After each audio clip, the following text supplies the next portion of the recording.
Bruno, uma pergunta política e semiótica, comunicacional. A esquerda depende muito do Lula? Hoje depende, né? A gente, assim, é uma resposta longa, eu não saberia dá-la, assim. Eu também não sou uma pessoa muito experiente na própria esquerda. Eu não tenho uma vida Sim, mas partidária, do eu não ponto de frequento. vista Com comunicacional, certeza, com tá certeza. os afetos estão muito aderidos à imagem do Lula? Eu acho que sim, por razões compreensíveis. Eu acho que o Lula é uma figura única na história brasileira, uma figura única no mundo hoje, né?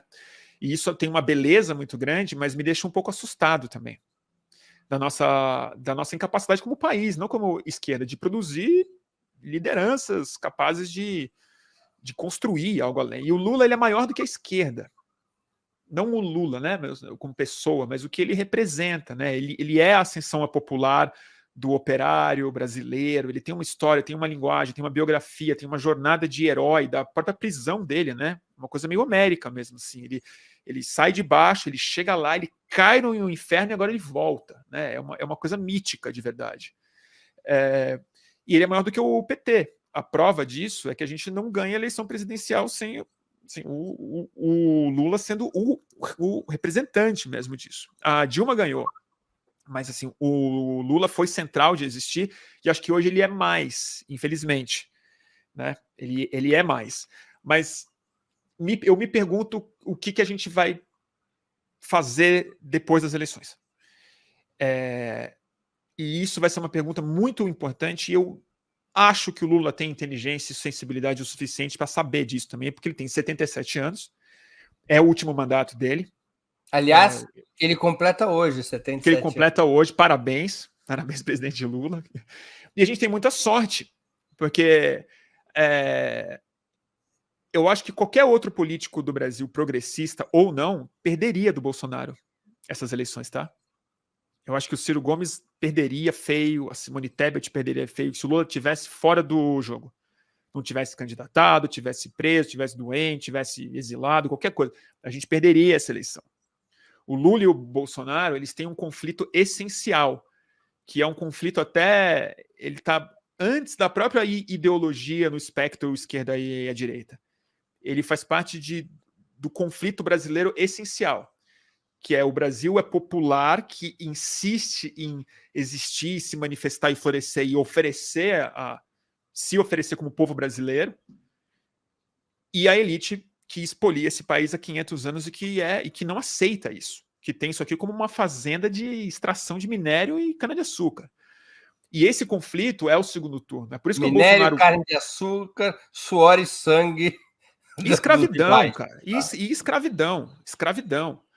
Né, que é o jeito que eles têm de escravizar hoje, é o que eles estão produzindo em trabalho precarizado, em aplicativo, em arroxo salarial, enfim, tudo que esses caras fazem.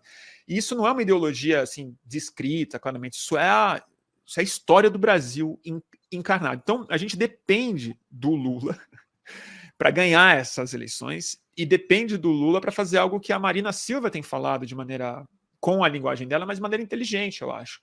É um governo de transição, ela está falando.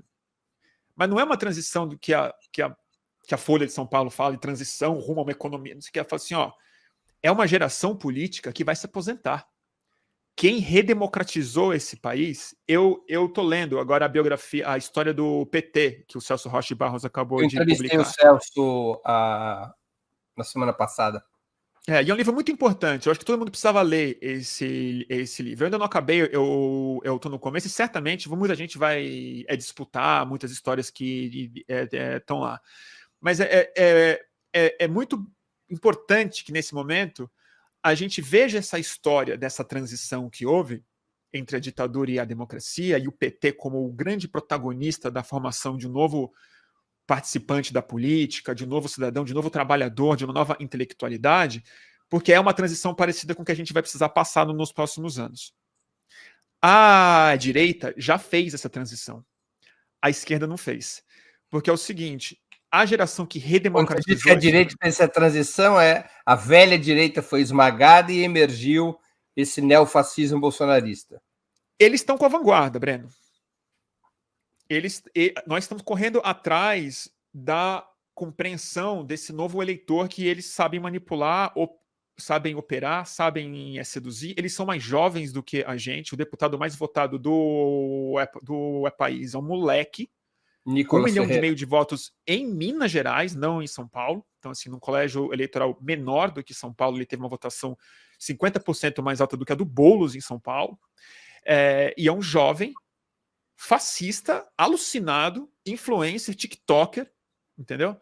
E assim, eu não tô falando que a gente tem que filiar os tiktokers, não é isso que eu tô falando, mas assim, a geração que redemocratizou esse país, o Lula, o FHC, o Temer, o Serra, entendeu?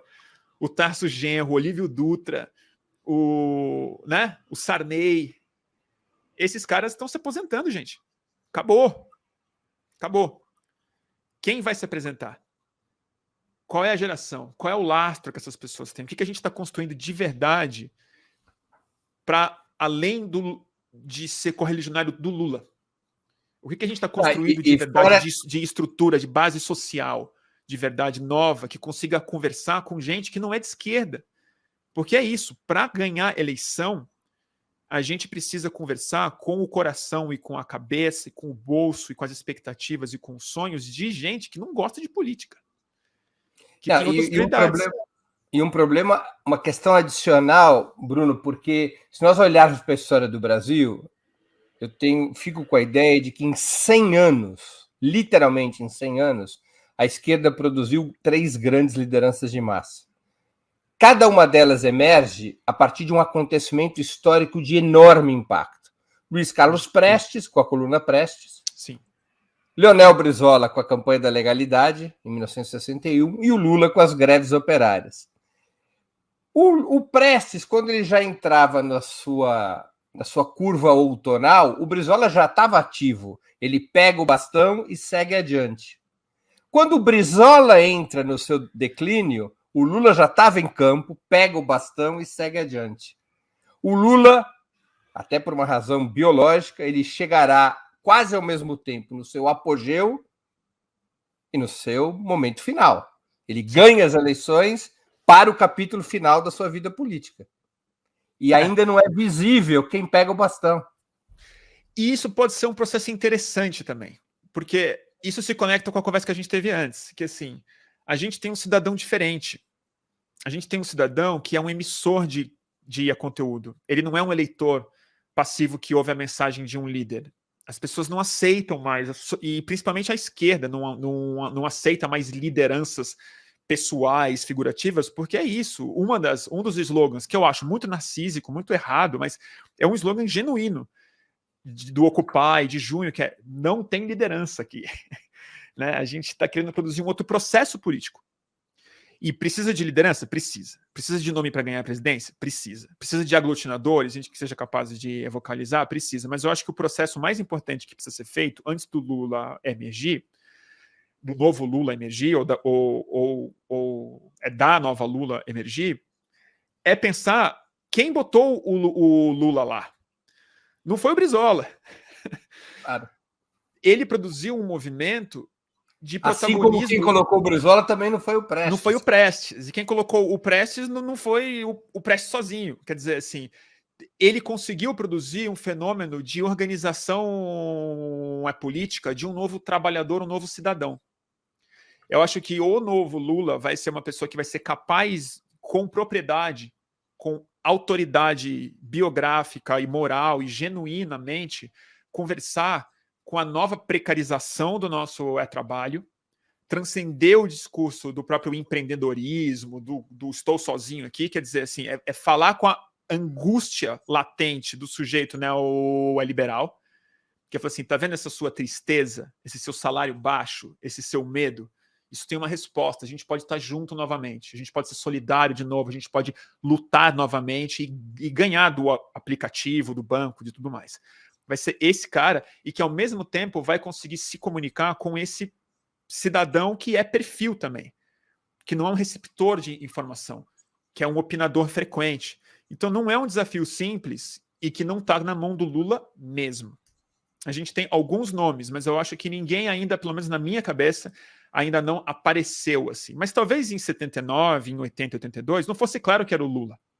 Todo mundo achava que ia ser o Brizola novamente em 89, poderia ser, sei lá, o Mário Covas poderia ter sido um cara se ele conseguisse ter se comunicado de uma outra forma. Então, assim, essa pessoa precisa existir, ela pode estar por aí, mas pode ser um processo que precisa anteceder a emergência dessa pessoa. E esse processo, essa transição, precisa ser conduzida nos próximos 4 anos. E ela é uma tarefa que não depende do governo federal. Ela depende de um reencontro das pessoas no mundo físico, no mundo objetivo, depois desse trauma de 4 anos.